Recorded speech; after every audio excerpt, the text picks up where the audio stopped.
Nandun po ako ng May 2022 and hanggang September 2024. So mga 2 years more or less. 24.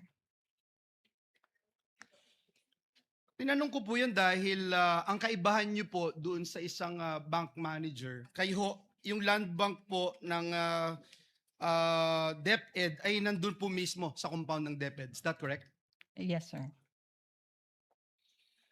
Kanina po binanggit yung unusual at ano yung usual. Ang sinasabi niyo po bang unusual lamang ay yung DepEd ang nag-withdraw ng cash na ganitong kalaki.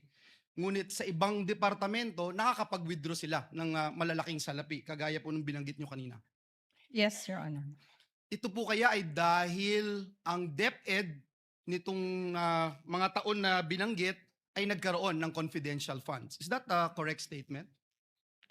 Hindi ko po alam. Your Hindi nyo po alam. Tama Yes. po, dahil hindi nyo naman inaalam kung saan po ito. No? Ang trabaho nyo lang po ay, nabanggit nyo nga ho kanina, ang DBM ang nagpo-provide ng funding at ang ahensya naman ng nag-o-authorize ng disbursement. Ang trabaho nyo lang po talaga ay to verify and pay the corresponding instrument.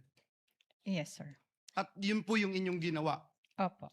At tingin nyo po walang pagkakamali kayong ginawa, lahat po ay legitimate, lahat po ay proper. Yes, sir.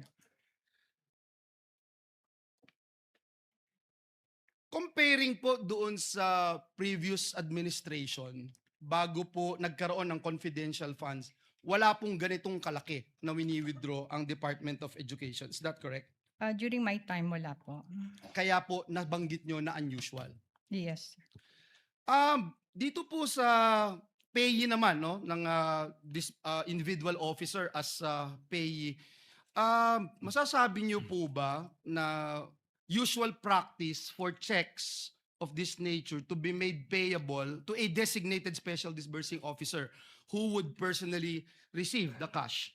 Nagbabago lamang po yung designated officer while the process remained generally the same.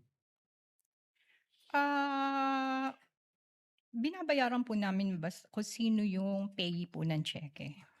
Which is a usual matter na nagpapalit. Hindi ko po kung nagpapalit-palit sila. Basta't ang ano po namin is kung sino yung payee ng cheque, yun po ang babayaran namin. Kaya nga po, at kung magpalit man ng pangalan, kung sino yung nakasulat. Yes.